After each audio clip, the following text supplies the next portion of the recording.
Chers téléspectateurs, merci d'être fidèles au programme de Mourchid TV.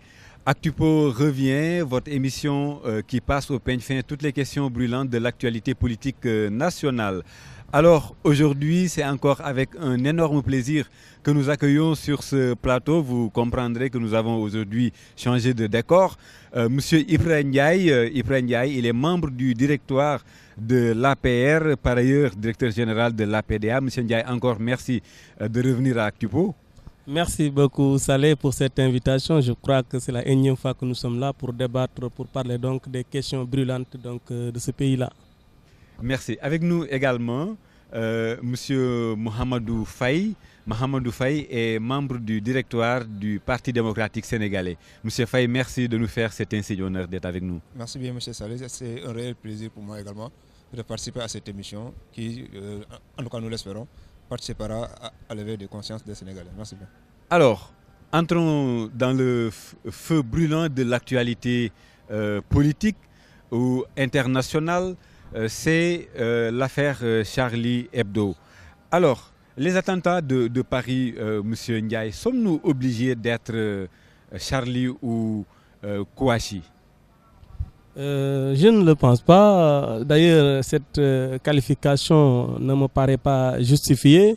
Il faudrait juste comprendre quand il y a en fait mort d'homme, nous sommes tous des citoyens, nous sommes des humains, on est obligé de compatir par rapport à cette douleur. C'est uniquement ça. Maintenant, il y a des commentaires par-ci par-là et que d'ailleurs les gens peuvent comprendre. Merci M. Ndiaye. M. Faye, même question pour vous. Oui, moi je ne suis ni Charlie ni Kouassi, mais juste dire qu'il y a au Sénégal quelqu'un qui est à la fois Charlie et Kouassi. Et c'est malheureux de le constater. Et puis même, je vous renvoie même au communiqué du Conseil des ministres hier, où on a carrément fait fi de cette affaire Charlie-là, ce qui traduit en tout cas, le malaise, en tout cas, le malaise qui existe donc, qui a le malaise de la participation du Sénégal à la marche. Alors, je ne suis pas Charlie ni Kouachi. Signifie-t-il pour vous que vous devez condamner la boucherie des frères et par la même occasion l'excès de liberté dont ont fait objet ces dessinateurs?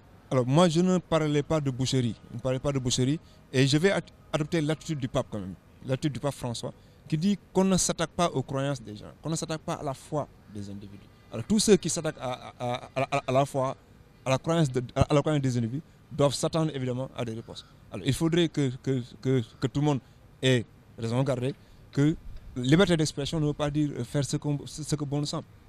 La liberté d'expression a des limites, il faudrait que chacun s'en tienne à ces limites-là.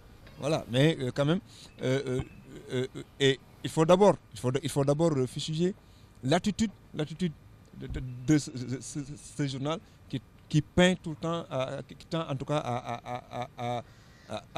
à montrer sous une autre visage, sous une autre forme en tout cas, les croyances des gens. Alors ce qu'il faudrait dire justement, c'est que nous ne sommes pas Charlie, encore moins, je dis nous ne sommes pas Charlie, nous ne sommes pas Kouassi. Nous ne pouvons pas accepter certaines violences, nous ne pouvons l'accepter. Que ça soit verbal, que ça soit caricatural, que ça soit physique. Voilà.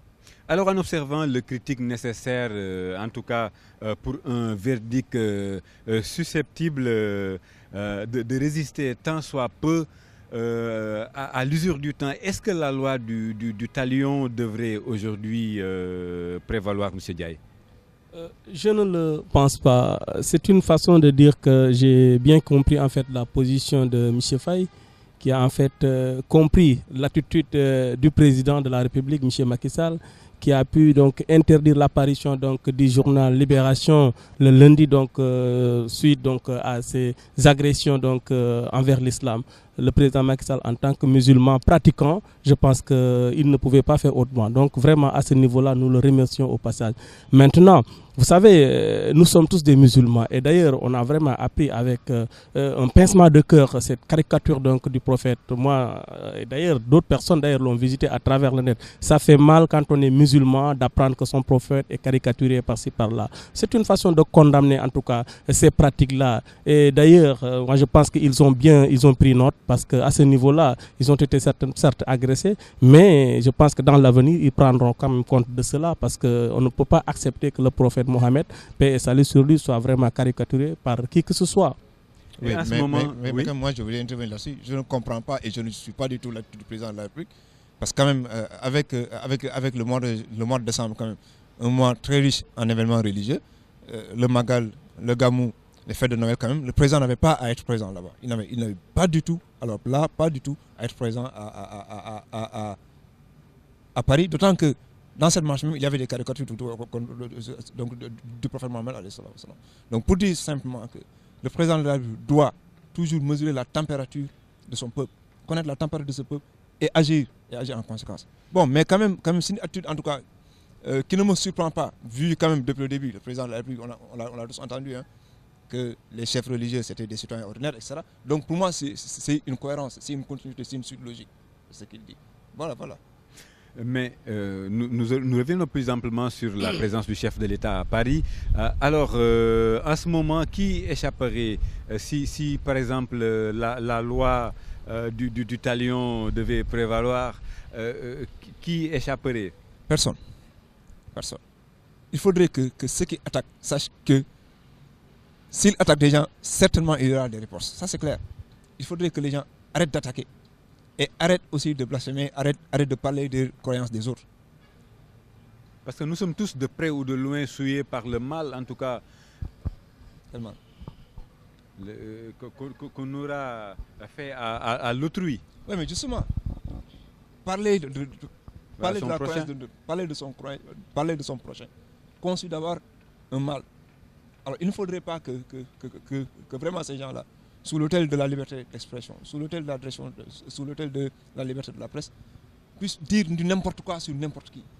Et personne n'acceptera que l'on dise n'importe quoi sur n'importe qui. En tout cas, nous, si on prend juste alors ce côté religieux-là, le prophète alayhi salam a dit, parlez dans le micro, a dit, et c'est très clair, que vous devez me préférer plus à vos parents. Alors, si entre nous, si quelqu'un insulte nos parents, quand même, quelle serait notre réaction? Quelle sera notre réaction? Alors, et maintenant, c'est ce genre d'attitude-là que nous devons comprendre, que, en tout cas, pour ne pas justifier l'attitude de Kouachi, mais quand même pour dire basta à cette forme d'agression-là. La liberté de la presse, la liberté d'expression ne veut pas dire ce qu'on veut, dire ce que nous pensons sur n'importe qui, et puis n'importe quoi sur n'importe qui. C'est un coup dur en tout cas porté à la liberté de la presse ou la liberté d'opinion, car liberté ne signifie pas abus, mais plutôt responsabilité, M. Ndiaye. Effectivement, je vais en fait juste enchaîner, parce que là, je l'ai dit dans le passé, je sens que le président Macky Sall est par moments incompris par une certaine catégorie de la population. Parce que son déplacement à Paris signifie beaucoup de choses. Parce qu'en tant que président de la République, mais aussi le Sénégal qui est un partenaire sur tous les plans, la sécurité, l'économie et tout, donc par rapport à la France. Donc je pense qu'il y avait mort d'hommes. 12 personnes ont été assassinées de manière lamentable. Alors c'était tout à fait normal qu'il se déplace pour aller compatir avec le peuple français. Et d'ailleurs j'ai eu à le rappeler aussi, dans le passé bien, par rapport à des questions économiques, des questions liées à la sécurité, la France a toujours eu donc à intervenir au Sénégal pour nous porter assistance. Je ne fais que rappeler en fait ce jour-là où il y a une fuite de gaz au niveau donc de Yarak. Ce sont les militaires français et les pompiers qui se sont vraiment déplacés pour aller donc sauver toute une nation. Cela s'est passé aussi avec la première dame de Maître Wade, qui est d'ailleurs son leader. Lorsque son épouse revenait de Kédougou, son avion a perdu donc l'un de ses trains. C'est l'armée française qui est venue donc déplacer l'épave autour de la piste donc de l'aéroport de Dakar. Voilà des assistances comme ça. Je pense qu'aujourd'hui, si le peuple français est frappé, c'est tout à fait normal que le président lui-même qu'il puisse compatir donc avec ce peuple-là. Maintenant de l'autre côté, le lendemain, lorsque le président a appris comme tout le monde d'ailleurs que le journal qui devait sortir donc le lundi, que le préfet devait être caricaturé, le président a pris les dispositions et a interdit donc la sortie de ce journal donc à travers le pays. Et ça, moi je pense que ce sont deux actes qui montrent donc son engagement, mais aussi un homme raisonné qui sait en tout cas prendre le moment venu les bonnes décisions. Et à ce niveau-là, je pense que certains l'ont compris, mais d'autres n'ont pas compris. C'est pourquoi d'ailleurs depuis plus de 15 jours, il y a ce débat voilà, tout autour donc de Charlie Hebdo. Mais je pense qu'en expliquant aux citoyens l'objet donc de ce déplacement-là, mais comme d'ailleurs un leader l'a dit, si le président Macky Sall lui-même en âme et conscience savait qu'au lendemain donc, ou bien même le jour J donc de cette marche-là, le prophète allait être caricaturé à travers les rues de Paris, le président ne serait pas là. Parce que c'est un musulman pratiquant et ça, les Sénégalais le chassent.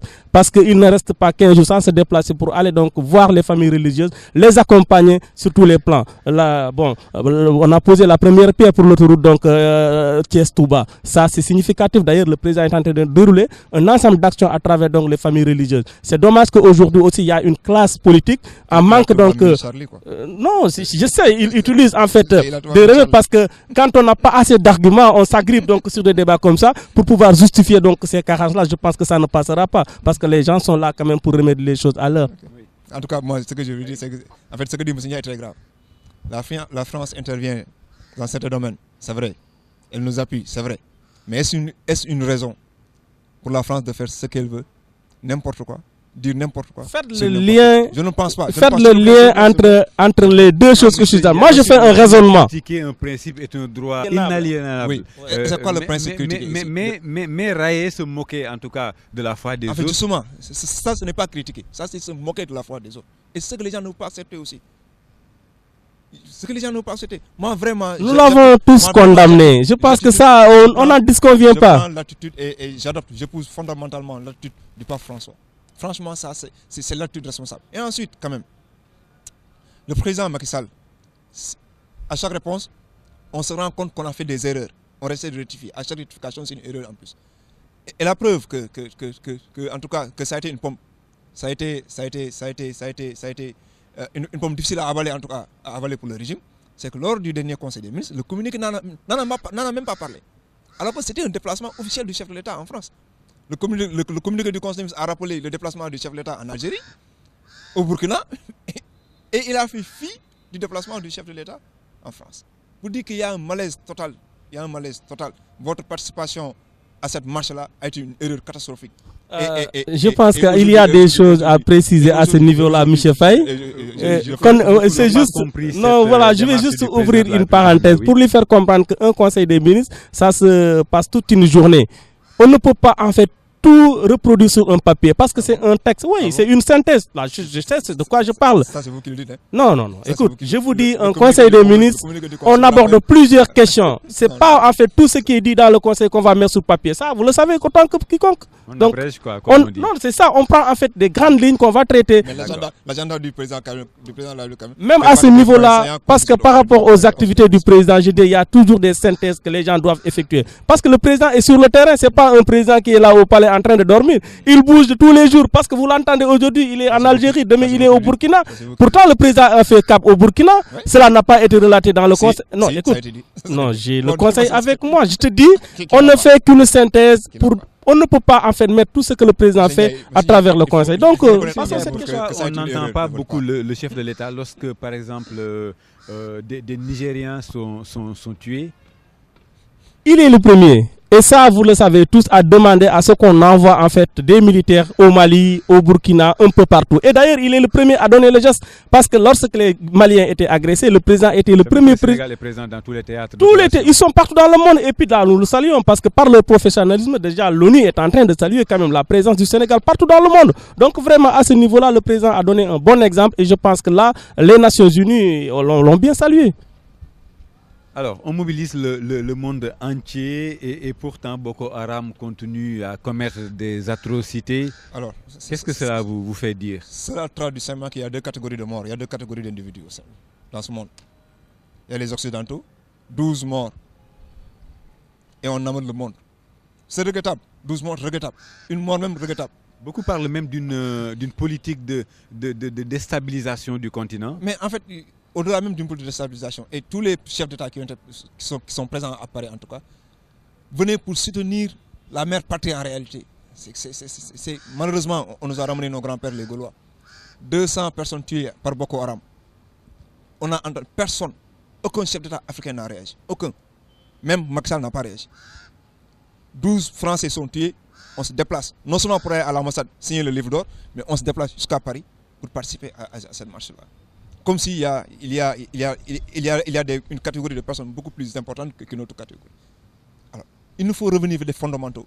Les fondamentaux, c'est justement que partout où il y a ces scènes de violence-là, que les gens réagissent. Quand en Afrique, en Occident et partout ailleurs. Et c'est ça qui est important, et c'est même ça qui est regrettable d'ailleurs, que nos chefs d'État là, en tout cas, n'ont pipé mot pour ce qui se passe ici, à côté de chez nous. Alors, monsieur Faye, pour ne pas le laisser quand même enchaîner comme ça, moi je pense qu'à un moment, vous ne suivez pas l'information. Parce que moi, j'ai appris et puis j'ai écouté le président lui-même demander donc à ce qu'on envoie des contingents dans les différents foyers où... Non, écoute, non, vous êtes en train de dire qu'aucun président africain ne s'est prononcé. Permettez-moi quand même de terminer. Voilà, parce que vous avez annoncé des choses, parce que moi j'ai suivi l'actualité comme tout le monde. Le président l'a dit, que l'Afrique doit en tout cas envoyer des contingents dans tous les foyers où il y a en fait des guerres. Et à ce niveau-là, non, écoute, lui-même, pourquoi avant-hier il était au Burkina? Pourquoi il était dans d'autres pays où il y a la guerre? Maintenant, vous savez, il y a de ces localités où les mesures de sécurité ne sont pas réunies pour que les présidents puissent venir comme il le faut. Et à ce niveau-là, je pense que aussi c'est compréhensible. Mais le fait de donner le signal, demander à l'Afrique, parce que l'Afrique est menacée, que les gens prennent toutes les dispositions pour donc pouvoir envoyer des contingents, je pense qu'on ne peut pas minimiser cet acte-là. Le président Macky Sall lui-même, je ne parle pas des autres, mais ici nous sommes sénégalais. Moi, je l'ai écouté à plusieurs reprises donc annoncer ces choses-là. Et l'acte d'ailleurs qu'il est en train de poser à travers donc la présence des militaires sénégalais, des contingents vont quitter donc Dakar dans les prochains jours pour Abidjan, comme ils l'ont fait depuis les dernières années. Donc il le fait partout dans le monde. Ça c'est des vœux pieux, c'est des bonnes choses. En tout cas, nous fusionnons carrément l'acte de libération qui dit que Charlie dimanche quoi c'est le non. Nous avons un président de la République, c'est notre président, quelle soit maintenant notre appartenance pour etc. Mais c'est notre président et nous ne pouvons pas accepter que des journalistes, les libérations de France, etc., que les gens caricaturent, disent n'importe quoi sur notre président. Nous ne pouvons pas l'accepter. Et malheureusement, non, c'est notre président, je dis pas c'est notre prophète, notre président. On l'a taxé de Kouassi, de Charlie le dimanche et de Kouassi le lundi. Nous ne pouvons pas accepter. C'est justement du fait que notre président a commis une erreur en allant à Paris. Et ce qu'il ne fallait pas faire. Il fallait avant de partir mesurer la température du peuple sénégalais, savoir exactement ce que veulent les Sénégalais. En tout cas, cette marche-là, aujourd'hui, en tout cas, c'est peut-être un conseil que nous donnons. Il faut dire au président de demander pardon, comme tout le monde l'a dit. Voilà. Alors là, je pense qu'on ne va pas revenir derrière. On a donné assez d'explications par rapport à la présence du précis. Effectivement, pour les Sénégalais, et puis de liberté et de liquider l'Afrique en prenant en tout cas tout ce que l'on trouve de bénéfique, comme décrié par certains, et en laissant l'Afrique mourir. Alors, est-ce qu'au nom de certains intérêts non avoués, un État est capable de fomenter en tout cas sur son propre sort? Non, moi je vous ai dit que les États, il y a des intérêts par-ci par-là, parce que nous avons en fait des intérêts avec la France. La France est un partenaire du Sénégal. Quand il y a des problèmes en France, nous sommes obligés de compatir avec ces gens-là. De complot. Non, il n'y a pas de complot à ce niveau. C'est que les gens n'ont pas compris. Parce que ce qu'il faudrait surtout comprendre, on ne peut pas condamner la présence du président. Parce qu'au moment où il le faisait, c'était un moment précis, où 12 Français ont été sacrifiés de manière lamentable. Le président a voulu compatir avec ces gens-là. Le lendemain, lorsqu'il a appris que donc, le prophète a été caricaturé de nouveau, il a interdit donc l'apparition du journal. Donc on suit donc la chronologie des événements et c'est important. Non, je suis en train de vous dire que vous suivez. Non, vous suivez la chronologie des événements, vous allez comprendre effectivement l'attitude du président, parce qu'il est logique dans ce qu'il est en train de faire. Personne. Ça, c'est sauter dans une piscine sans eau. Non, écoute, je vous dis, ça ne voulait rien dire. Mais le journal a été vendu un peu partout dans le monde. Sauf au Sénégal. Non, mais c'est pourquoi? C'est parce que le président l'a interdit. S'il ne l'avait pas interdit, le journal serait là. Mais ça, vous le savez mieux que moi. Voilà. D'accord. Monsieur Faye, alors beaucoup ont parlé de complot dans cette affaire. Cette thèse de complot est à écarter, à votre avis? Pas du tout. Pas du tout. C'est pas écarté. C'est pas écarté. Moi, de toute façon, moi, je ne suis pas comploteur, je ne suis pas dans cette thèse de comploteur, etc. Mais ce qui est, en tout cas, ce qui est visible et ce qui est palpable, c'est que 24 heures après que les attentats sont commis, on a arrêté, on n'a pas arrêté, mais on a tué, en tout cas, les supposés terroristes. À votre avis, un État est capable de faire cela? Évidemment. Un État est capable de faire, comme on dit, hein, que la violence est l'apanage de l'État. comme on dit. Mais en tout cas, moi, comme disait Descartes, le bon sens est la chose du monde la mieux partagée. Quiconque, en tout cas, moi, je ne saurais, en tout cas, imaginer à un seul moment que les Français puissent assassiner des Français par rapport à un complot. Non, ça, c'est Il y a aussi Charlie Hebdo qui gênait beaucoup, hein. Oui, ça, parce que quelque part, on peut se dire il faut liquider ces gens qui nous cassent les pieds. Je suis en train de vous dire que, parce que bon, au-delà même de la liberté d'expression, il y a des choses qu'on n'a pas le droit de faire. Et d'ailleurs, lui-même, il l'a compris, le président a condamné donc l'acte de caricature du prophète. Et les Français eux-mêmes, je pense qu'à leur intérieur, ils ne l'ont pas accepté. Donc à ce niveau-là, donc c'est clair à ce niveau. Qu'on ait une certaine cohérence. Oui. On ne peut pas condamner l'acte caricatural sur le prophète Mohammed et aller participer à une manifestation. Non, vous n'avez pas compris ce que j'ai dit donc. Dans laquelle manifestation il y a des caricatures, il y a aussi des caricatures. Non, vous n'avez pas. Alors c'est ça qui pose problème. Et malheureusement, c'est cette attitude-là. Vous n'avez pas que vous avez que le régime a mi-figue, mi-raisin, et ce qui fait que toutes les explications amènent encore d'autres questionnements, etc. Et ça finit par être une boule de neige que les gens n'ont pas compris. Ils n'ont pas compris. Et c'est parce que justement, il ne fallait pas participer à cette manifestation. Je vous dis, ceux qui veulent comprendre ont compris. Parce que ce que je vous ai dit est très clair. Parce que si vous prenez la chronologie de ces événements-là, vous savez pertinemment que le président, en partant à Paris, c'était le dimanche. En ce moment-là, c'est vrai que dans le passé, le journal a eu à caricaturer. Et ces gens-là se sont vengés. Mais le président est parti pour compatir par rapport à la mort de ces hommes-là. Mais, ils l'ont fait sur le non, Coran. écoute, je suis en train de vous dire. C'est pas la première fois. C'est pourquoi je vous ai dit, c'était condamnable et il l'a condamné comme tout le monde. Il savait que c'est le président de la République. On dit souvent que, surtout vous de la paix, vous dites souvent que c'est l'homme le mieux informé. Il est le mieux informé pour avoir été donc un ministre de l'Intérieur. En allant à Paris, il devait savoir que dans cette marche-là, il y aura des caricatures. Non, pas évident. C'est pas du tout évident. On ne peut même pas l'imaginer. On a dit que tout Charlie est invité à parler. Non, on ne l'a pas dit. Ça n'a pas été dit. Ça n'a pas été dit. Non, en fait, entre nous, il faudrait que donc, on n'est pas des Charlie, on est encore moins des Moi, je ne suis pas Kouachi. Charlie, je ne suis pas Kouachi, comme je dis. M. Ndiaye?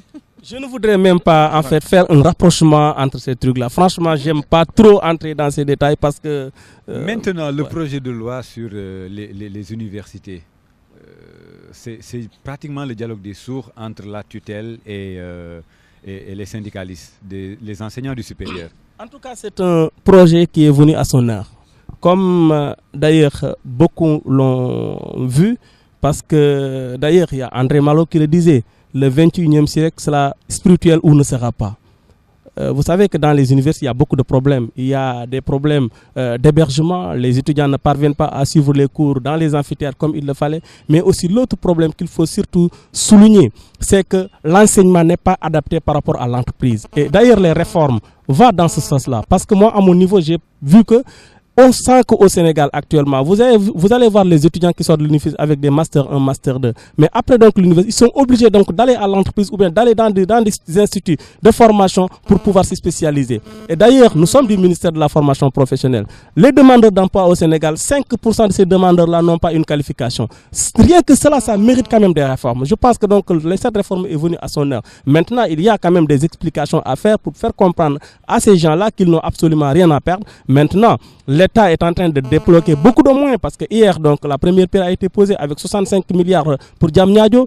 Le mois prochain, il y aura donc une deuxième pierre à Kaolack. De la même manière, Tambacounda aura aussi son université, ainsi de suite. Donc le président est en train de mettre les moyens dans l'éducation. Mais il va falloir qu'on réforme donc cette éducation-là pour pouvoir l'adapter par rapport à l'entreprise. D'accord, la formation surtout avant tout, c'est important. C'est du premier degré, a-t-il laissé entendre. Alors, votre point de vue là-dessus, sur ces réformes? Moi, ces réformes, je pense qu'il faudrait un peu rappeler le contexte de ces réformes-là. C'est que entre janvier et avril 2013, il y a eu la concertation nationale sur l'avenir de l'enseignement supérieur et de la recherche au Sénégal. À l'issue de laquelle donc, concertation, il y a eu 78 recommandations. Alors, ces 78 recommandations, en tout cas, parlaient plus du financement de l'enseignement supérieur et de la recherche, de la gouvernance de l'université. Mais contrairement à ce qu'a dit M. Ndiaye, l'université n'a pas vocation à former des gens aptes à l'emploi. L'université a vocation à former des intellectuels capables de réfléchir sur un monde changeant et de pouvoir donner des solutions qui ne sont pas aptes à l'emploi, mais donner des solutions pour permettre justement à ces entreprises-là de pouvoir donc être en mesure de répondre aux attentes des populations et aussi être en mesure de répondre aux attentes de leur secteur. C'est la raison pour laquelle il faudrait faire en tout cas une passerelle, tracer des boulevards pour permettre à ceux qui ne réussissent pas au niveau de l'université d'intégrer justement la formation professionnelle.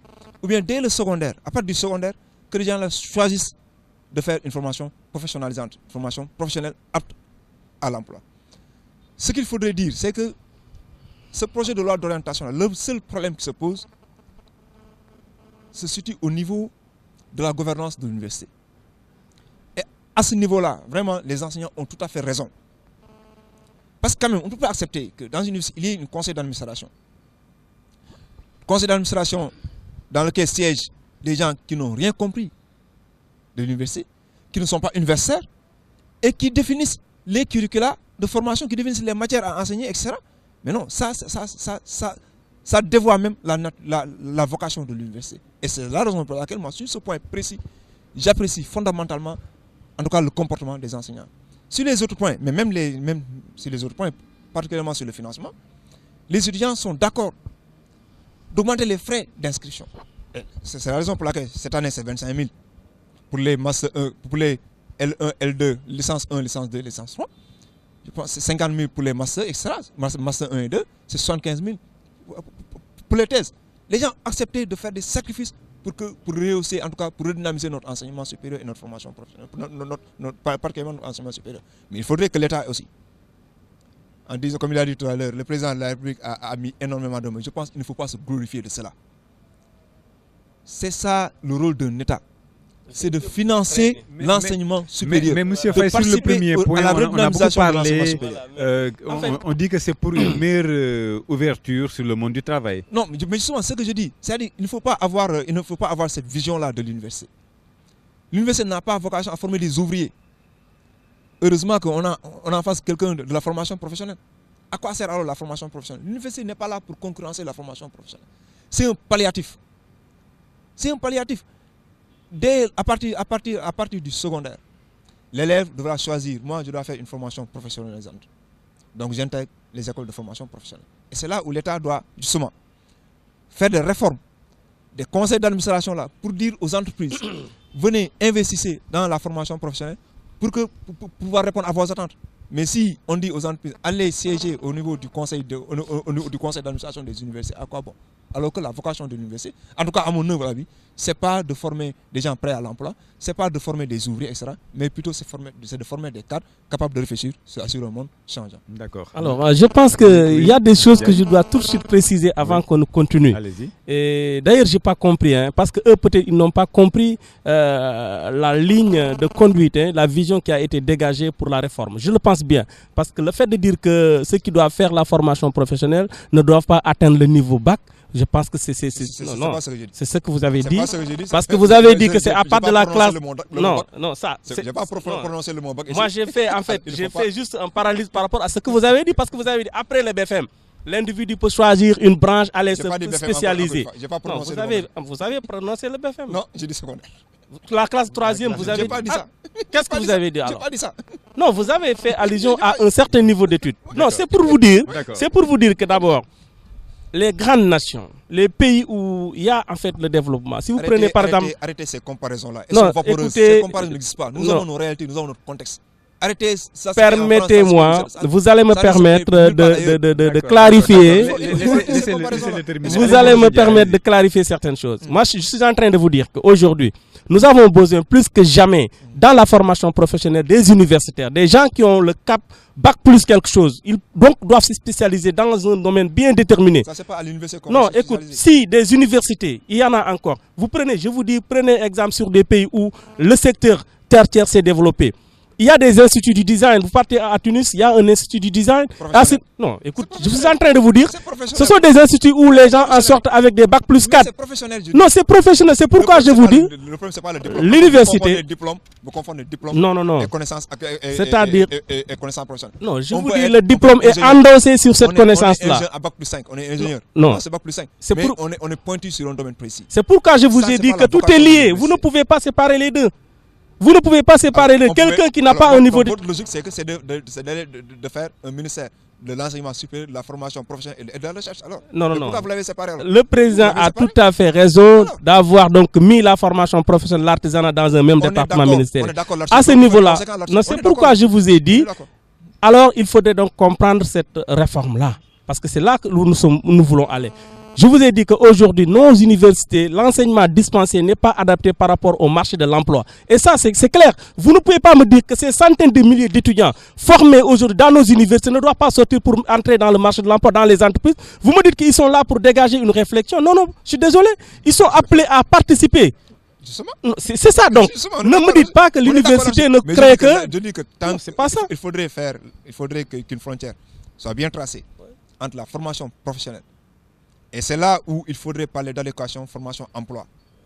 C'est justement de permettre aux entreprises de participer à la définition de ces curricula-là et de permettre, en tout cas, à l'enseignement professionnel de dire nous avons besoin de mécaniciens professionnels, d'ingénieurs dans tel domaine, dans 2 ans, 3 ans, et que des entreprises qui interviennent dans ce domaine-là puissent participer à la formation. Mais est-ce que la loi, c'est comme ça qu'il faudrait la voir loi la aux gouvernances des universités là, a fait l'objet de concertation? Moi, je pense que c'est un projet, comme ils l'ont dit, un projet de réforme des universités. À ce niveau-là, les discussions sont entamées. Non, écoutez, le président... Non, je vous ai dit que le président... Parce qu'il y a eu des préalables. Non, je vous ai dit, il y a des préalables. On en a parlé hier. Non, le texte a été soumis aux universitaires, aux enseignants. Les gens... Comment? Ça a été voté hier. Non, je vous ai dit que non, ça a été voté, mais avant, au préalable. Non, je vous ai dit au préalable, avant que ce texte-là ne soit soumis au Conseil des ministres, il y a eu des discussions, les gens ont eu à faire des amendements. Et d'ailleurs, ils venaient de dire, non, si, on ne peut pas, c'est-à-dire on ne peut pas intégrer tout là-dedans, mais il y a des amendements qui ont été donc pris en compte. Et à ce niveau-là, vous dites que le Conseil d'administration, il y a des gens qui sont là. Mais vous savez qu'un Conseil d'administration n'est pas là pour élaborer une vision. Non, je suis désolé. C'est ça qu'on a dit dans le texte. Non.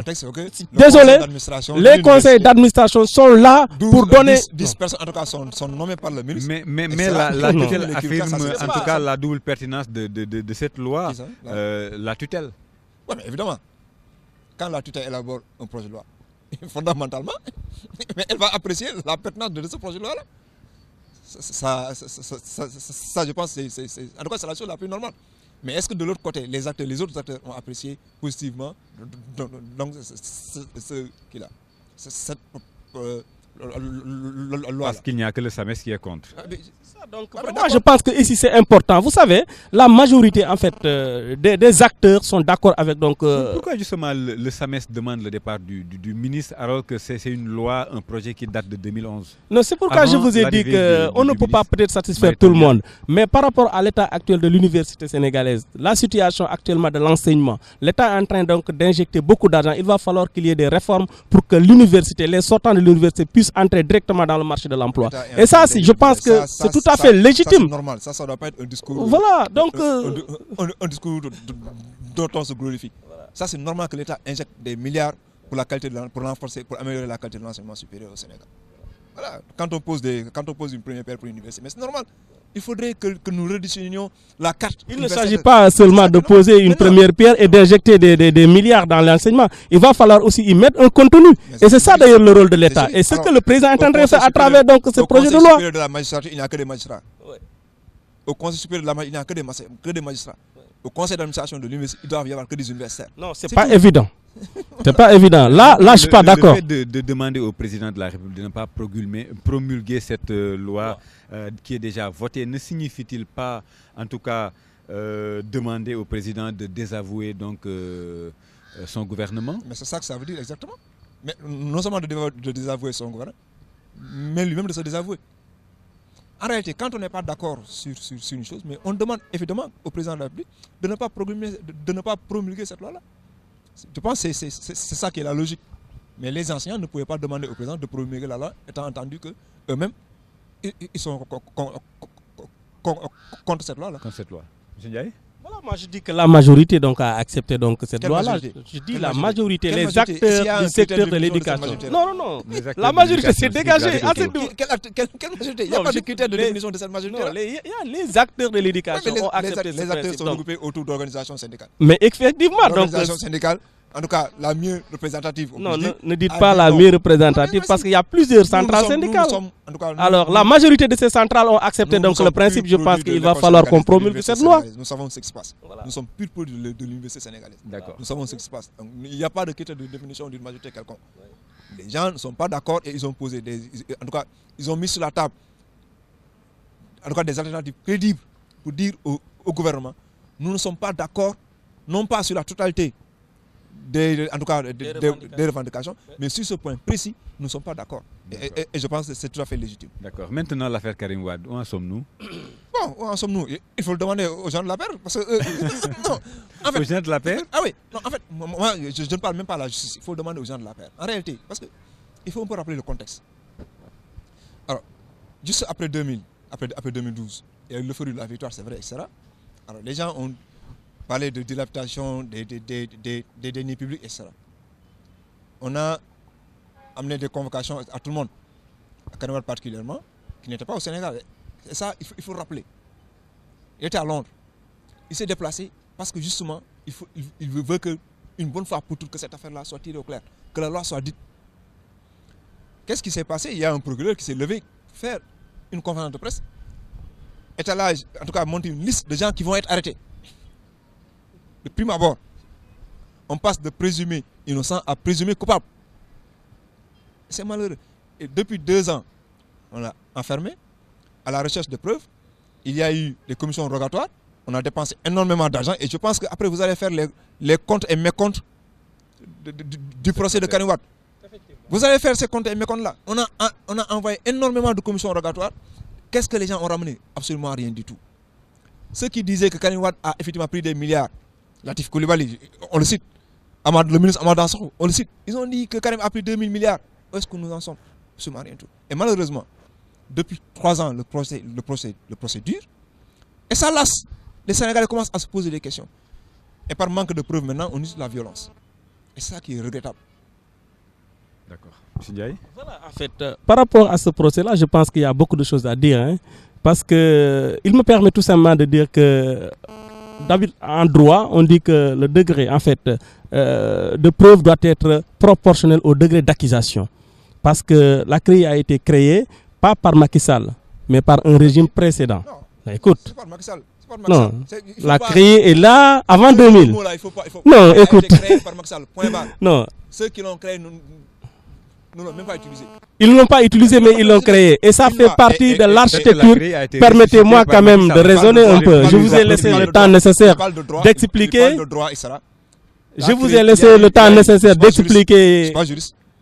Il y a eu, après la création de la CREI, une autre loi qui montre exactement l'architecture judiciaire du Sénégal.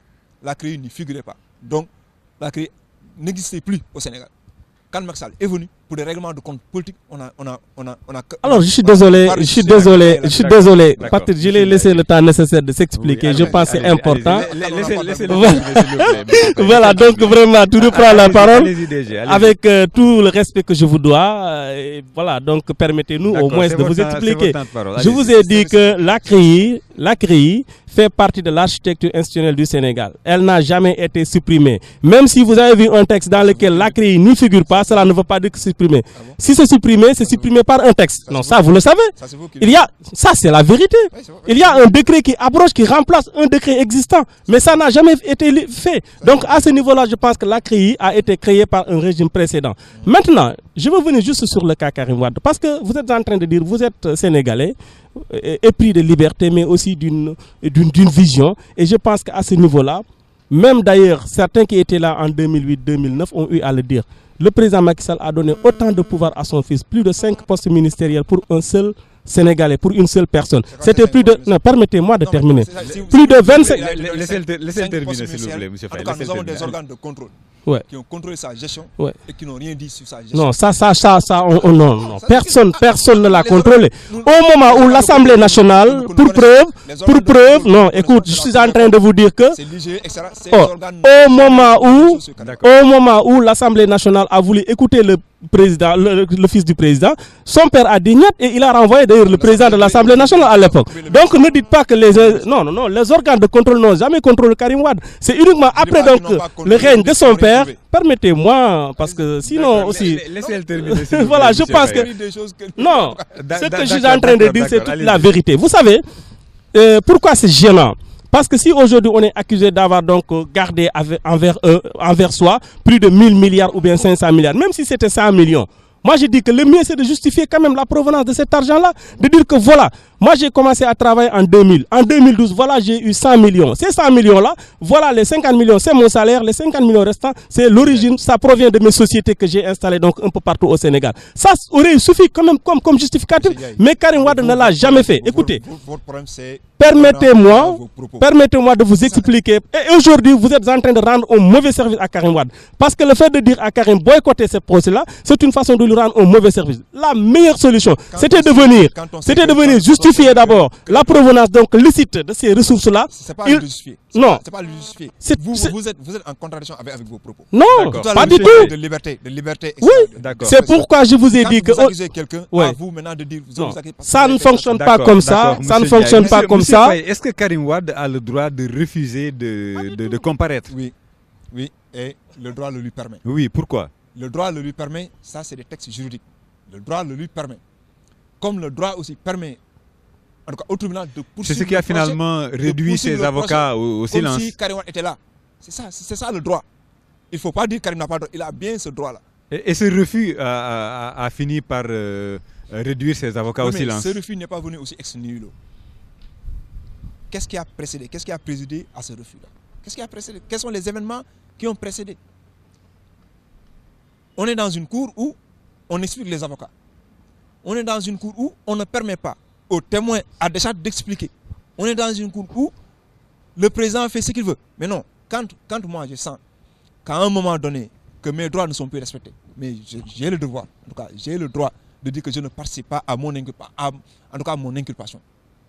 Il a ce droit-là, comme l'a dit d'ailleurs, éloquemment, le substitut du procureur hier. Je pense qu'il faudrait aussi préciser certaines choses. Oui, parce que lui-même, il le dit, Karim Wade a le plein droit de ne pas répondre à la justice, mais la justice aussi a le plein droit d'aller cueillir Karim Wade pour qu'il puisse répondre. Parce que vous savez, le président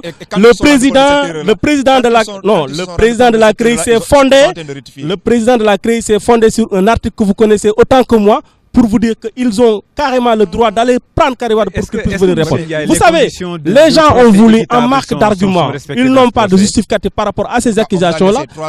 Non, quels 3 ans? Le procès a démarré écoute. Le procès a fait 5 mois. Non, oui. Toi, tu parles du procès. Le procès vient juste de faire 5 mois. Donc, il doit prendre le temps nécessaire pour pouvoir apporter des éclairages par rapport à ces accusations. Je pense que c'est mieux de rester donc à la prison, de dire que oui, je ne réponds pas. S'il n'a pas d'argument, s'il n'a pas de preuves, il peut rester dire que je ne réponds pas. Et aujourd'hui, il y a déjà de l'insolence parce que moi, j'ai écouté des avocats qui, à la limite, on essaie même d'insulter les juges. Et ça ne peut pas s'accepter dans un pays de droit. Non, ces juges sont exemplaires. Moi, je vous ai dit qu'un avocat, son rôle... Le langage des sourds, au tribunal. Mais c'est dommage d'ailleurs. Parce qu'ils ont voulu apporter la violence. Vous savez, cette mobilisation... un procès équitable. Non, je vous ai dit que le procès, si Karim Wade se met en tout cas à la disposition de la justice et qu'il apporte des preuves, moi je sais que s'il est blanc comme la neige, demain il sera libéré. Mais aujourd'hui, le malheur est de dire que oui, je ne réponds plus à la justice parce qu'il n'a pas de preuves, il n'a pas d'argument. Et aujourd'hui, et je l'ai dit, Karim Wade et le PDS ne peuvent pas être une menace au régime actuel. Parce que ces gens-là... Non, je vous ai dit parce que je me suis fondé sur votre conclusion. Je me suis fondé sur votre conclusion pour le dire. Parce que les Sénégalais en ont marre en fait de ce régime prédateur d'ailleurs qui ont eu à utiliser nos maigres ressources depuis plus de 10 ans. Les Sénégalais en ont marre d'ailleurs. Le fait que les Sénégalais se sont mobilisés le 23 juin pour barrer donc à Abdoulaye Wade donc d'introniser son fils là, je pense que c'est largement suffisant. Je l'ai dit aux responsables de la l'APR. Si aujourd'hui notre seul adversaire en 2017 serait le PDS, le mieux c'est d'aller dormir et faire autre chose, parce qu'ils ne pourront jamais revenir dans ces situations-là. Et d'ailleurs, la preuve, pour terminer à ce niveau-là, moi je suis un peu gêné quand je vois des jeunes à la fleur de l'âge qui sont là, bien formés, qui n'ont pas de candidat, parce qu'ils n'ont pas de leader. Le PDS n'a pas de leader. Abdoulaye Wade a voulu imposer quelqu'un qui n'a pas le charisme, qui n'a pas les compétences pour diriger donc un parti. Aujourd'hui, ils n'ont pas de leader. Même si les élections c'était en 2016, ils n'auront pas de leader qu'ils vont présenter aux Sénégalais. Et ça, c'est malheureux que des gens ils doivent avoir le courage de Souleymane Ndéné Ndiaye de dire que moi, je ne serai jamais derrière Karim Wade, je serai candidat en 2017. Et c'est ça le courage qu'on attendait d'eux. C'est pas la quantité de parole, c'est pas la quantité de parole qui est important, mais c'est de propos. Ce que vous dites là ne correspond pas à la réalité. D'accord. Parce que justement, malheureusement, on signale que le temps est complètement épuisé. S'il y a quelqu'un qui doit répondre à la question, votre dernier mot, M. Faye, très vite, s'il vous plaît. S'il y a quelqu'un qui croit à ce juste, c'est Karim Wade. On vous donne l'occasion, une bonne fois pour toutes, de prouver tout ce que vous avez dit. Nous ne participons pas à ce procès-là. Vous êtes seul là-bas, dites ce que vous voulez. En tout cas, les Sénégalais sont là à témoin. Les Sénégalais sont témoins des agissements de Karim Wade. Les Sénégalais sont témoins. Monsieur Faye, en tout cas, ça a été un plaisir de vous recevoir ici. Monsieur Ndiaye également, votre petit mot de la fin, très vite. Une façon de remercier les Sénégalais, parce qu'on sent quand même depuis plus de 2 ans que les choses bougent de partout dans ces pays-là. On a senti qu'il n'y a pas un seul secteur d'activité, un seul article dans ce pays-là où on n'a pas senti une réduction. La dernière fois, c'était le carburant. Et ça, c'est inédit. Depuis 1995, il n'y a eu jamais une réduction à hauteur de 100% sur un litre. Et d'ailleurs, vous voyez, les loyers ont été donc réduits. À ce niveau-là, je pense que le président est en train de poser des pierres un peu partout dans le Sénégal. Et c'est ce qu'attendaient les Sénégalais à travers donc la gouvernance du président Macky Sall. Merci beaucoup. Merci beaucoup, M. Ndiaye. M. Faye, on vous remercie encore une fois. Ça a été un énorme plaisir de vous accueillir ici sur ce plateau spécial. Alors, chers téléspectateurs, vous comprendrez Dakar derrière nous. Alors, nous avons changé de décor, c'est comme ça avec le et là, je pense que vous avez vu la beauté de Dakar. Voilà, et c'est un plaisir même, d'ailleurs, avec cette transformation, avec le PSE, je pense que le président est en train de poser les jalons pour un Sénégal qui décollera demain. Et tout ça, c'est grâce à Karim Wade. Qui gagne quoi qu'il arrive. Encore merci. Je rappelle que nous recevions sur ce plateau d'Actupo M. Mohamedou Faye. Il est membre du comité directeur du Parti démocratique sénégalais. Encore grand merci. Merci à vous. Et vous me donnez l'occasion également de féliciter nos Lions, également de prier le bon Dieu vraiment pour que cette CAN-là 2015 puisse être notre CAN. Nous puissions enfin gagner la Coupe d'Afrique des Nations. Inch'Allah. Il n'y a pas de raison que cette CAN ne soit pas sénégalaise. Merci. Monsieur Ndiaye. Je le remercie au passage d'avoir pensé à nos Lions, parce que le président quand même a mis les conditions quand même nécessaires pour qu'ils puissent s'épanouir. Et ça, quand même, c'est la gouvernance de Macky Sall. Nous le remercions au passage pour avoir mis tous les moyens pour que cette équipe vraiment soit à la hauteur. D'accord. Monsieur Ndiaye, je rappelle, il est membre du directoire de l'APR, par ailleurs directeur général de l'Agence pour la promotion et le développement de l'artisanat. Encore grand merci. Merci également à toute l'équipe qui gravite autour de cette émission hautement politique. Grand merci à la réalisatrice, à toute l'équipe, à mon ami du jeudi. Merci également à tous les caméramans, aux monteurs également. Portez-vous bien et très bonne suite des programmes sur Radio-Télévision Mourchid. Au revoir.